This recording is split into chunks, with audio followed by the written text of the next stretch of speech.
नमस्कार दोस्तों, हिंदी ज्ञान पुंज चैनल नया वीडियो लेकर प्रस्तुत है। यह वीडियो कक्षा 12वीं की पाठ्य पुस्तक आरोह भाग 2 में निर्धारित पाठ पहलवान की ढोलक पर आधारित है।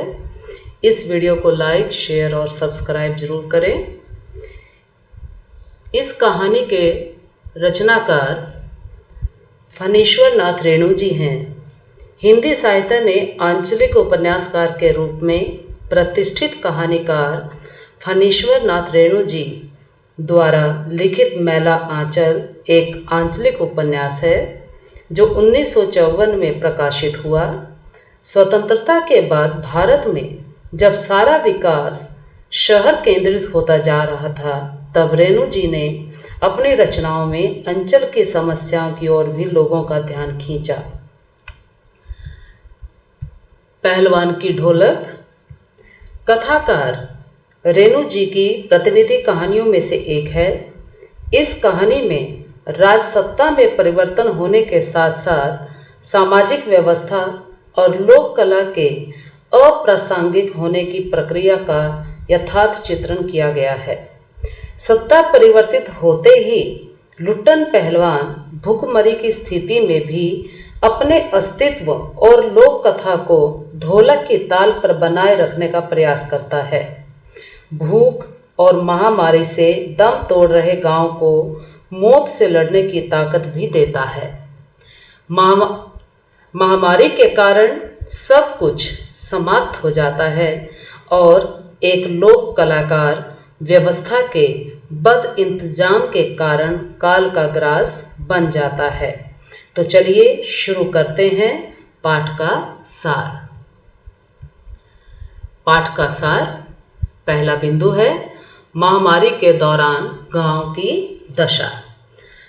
अमावस्या की काली ठंडी रात में हैजे और मलेरिया से ग्रस्त गांव एक भय से डरे हुए शिशु की भांति थर थर कांप रहा था। रात को सियारों का रुदन और उल्लुओं की डरावनी आवाजें ही सन्नाटे को चीरती थी। बच्चों के माँ माँ करके रोने और हरे राम हे भगवान की आवाजें तो जैसे मुंह से निकलकर मुंह में ही समाप्त हो जाती थी, वे किसी को सुनाई ही नहीं देती थी। संध्या काल में किसी आने वाली आशंका की सूचना देने के लिए राख पर बैठे हुए कुत्ते रोने लगते थे। अगला बिंदु है ढोलक की ताल का अर्थ। रात्रि के भयावह वातावरण में लुट्टन पहलवान की ढोलक लगातार बजती रहती थी। दिन हो या रात, ढोलक की आवाज चट धा गिड़ धा, चट धा गिड़ धा, अर्थात आजा भिड़ जा, आजा भिड़ जा। बीच बीच में चटाक चट धा, चट धा चटाक चट धा, यानी इसका अर्थ होता था उठाकर पटक दे, उठाकर पटक दे। यह ढोलक की आवाज मृतक जैसे गांव में संजीवनी शक्ति भरती थी। जिले भर के लोग लुट्टन पहलवान के नाम से परिचित थे। अगला बिंदु है पहलवान लुट्टन का पालन पोषण।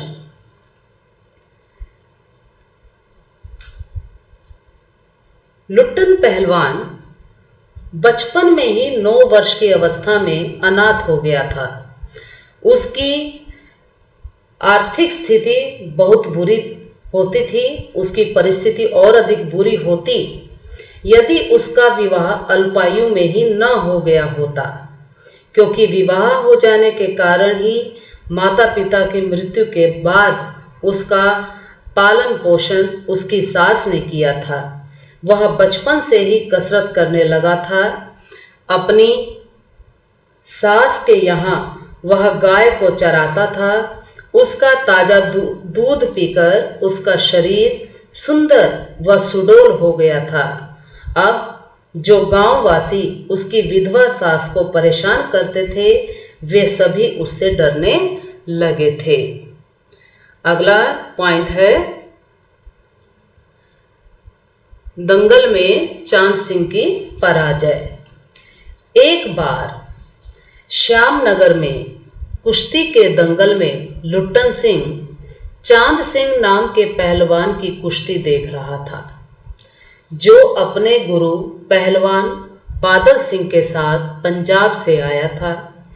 चांद सिंह ने अपनी उम्र के सभी पहलवानों को हराकर शेर के बच्चे की उपाधि प्राप्त की थी। अतः राजा श्यामानंद ने उसे अपने दरबार में रखने की सोच ही रहे थे। अतः श्यामानंद जो राजा थे वहाँ के, तो वो उस चांद सिंह को अपने दरबार में रखने के विषय में सोच ही रहे थे। तभी अचानक लुट्टन सिंह ने चांद सिंह को कुश्ती की चुनौती दे दी। सभी उसे पागल समझ रहे थे। कुश्ती के लिए राजा श्यामानंद से लुट्टन ने अनुमति लेकर चांद सिंह के दांव को काटकर उसकी गर्दन को पकड़ लिया तथा ढोल के ढाक धिना तिरकट तिना का अर्थ समझकर दाव काटो बाहर हो जा, इसका अर्थ समझा और उसके गर्दन पर कब्जा कर लिया। अंत में ढोल की आवाज का अर्थ उठा पटक दे लगाकर चांद सिंह को जमीन पर दे मारा। विजयी लुट्टन सिंह ने ढोल को प्रणाम करके राजा साहब को गोद में उठा लिया। भीड़ राजा श्यामानंद की महावीर जी की जय जयकार कर रही थी। राजा ने प्रसन्न होकर उसको सदा के लिए अपने दरबार में रख लिया। अब आगे है राज पहलवान के रूप में लुट्टन।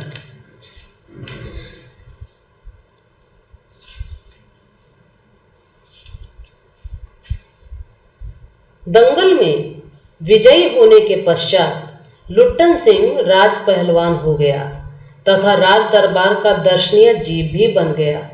मेलों में वह घुटने तक लंबा चोला पहने मतवाले हाथी की तरह झूमता हुआ घूमता। दुकानदार उसे चुगलबाजी करते रहते थे। उसकी बुद्धि बच्चों जैसी थी। सीटी बजाता, आंखों पर रंगीन चश्मा लगाए और खिलौने से खेलता हुआ वह राज दरबार में आता। राजा साहब उसका बहुत ध्यान रखते थे और अब किसी को भी उससे लड़ने की आज्ञा नहीं देते थे। भावी पहलवानों को, अगला बिंदु है भावी पहलवानों को लुट्टन की सीख। लुट्टन सिंह पहलवान के 2 पुत्र थे, जिन्हें वह प्रातःकाल ही उठाकर ढोलक की ताल पर उसकी शक्ति को बढ़ाने के लिए कसरत करवाता और दाव पेचों की जानकारी देता। उन्हें वह सांसारिक ज्ञान के साथ साथ यह भी समझाता कि उनका कोई गुरु नहीं है। वे केवल ढोलक को ही अपना गुरु समझें और दंगल में उतरने से पहले ढोलक को अवश्य प्रणाम करें। इसके अलावा कब, कैसे और क्या व्यवहार करके मालिक को खुश रखा जाता है, इन सब की भी वह भावी पहलवानों को यानी कि अपने पुत्रों को सीख देता था। अगला बिंदु है लुट्टन को राज दरबार से निकाला जाना। श्यामनगर के राजा की मृत्यु के पश्चात उनके पुत्र ने यानी कि राजकुमार ने विलायत से आकर राजपाट संभाला। राजकुमार की पहलवानी में कोई भी दिलचस्पी नहीं थी। उसने पाया कि इन पहलवानों पर होने वाला राशि खर्च बहुत अधिक है, क्योंकि नए राजा को यानी कि राजकुमार को कुश्ती का शौक नहीं था, उसे घुड़सवारी में दिलचस्पी थी। अतः उसने उन तीनों को बिना कोई भी सुनवाई किए राज दरबार से निकाल दिया। अगला बिंदु है राज पहलवान की ग्रामीणों ने ली जिम्मेदारी।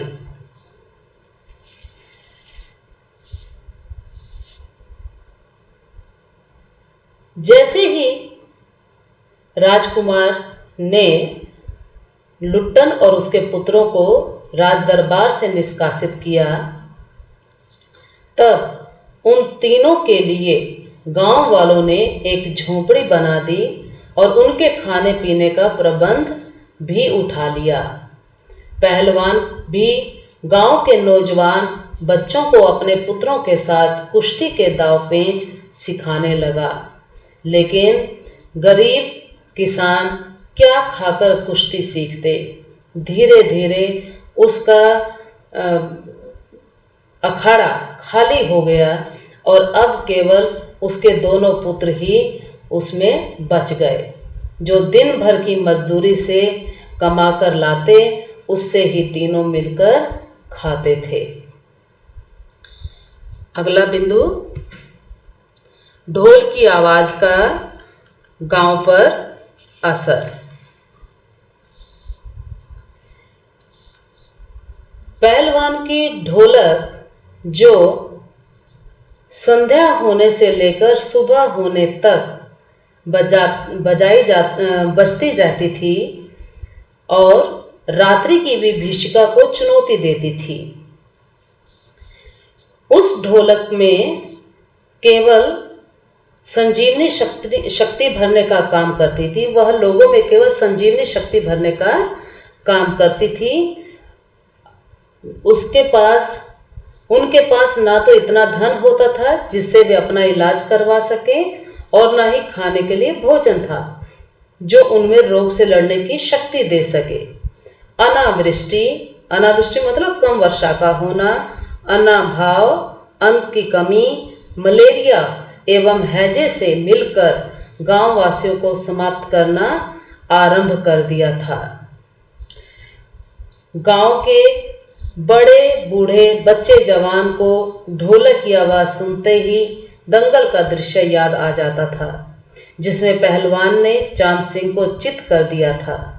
सभी निवासियों को ऐसा महसूस होता था जैसे उनके शरीर में बिजली का प्रवाह दौड़ रहा हो। ढोलक की आवाज को सुनते सुनते मरता हुआ बीमार व्यक्ति अपने प्राण बिना किसी तकलीफ के, बिना किसी कष्ट के त्याग देता था। ढोलक की आवाज उन्हें मृत्यु के भय से दूर कर देती थी और उनमें जीवन जीने की शक्ति भर देती थी। अगला बिंदु है पुत्रों का देहांत।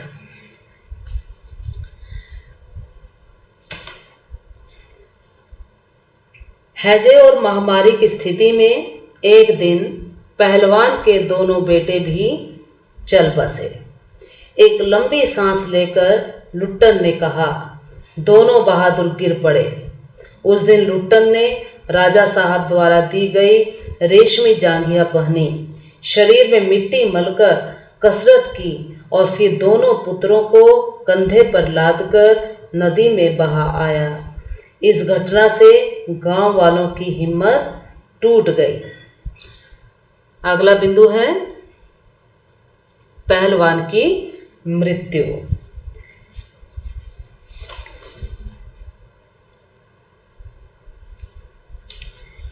चार पांच दिन के बाद एक रात ढोलक की आवाज सुनाई नहीं दी, क्योंकि पहलवान लुट्टन अपने बेटों की मृत्यु के पश्चात भी सारी रात ढोलक बजाता रहता था। लेकिन जब 4-5 दिनों के बाद ढोलक की आवाज सुनाई नहीं दी, तब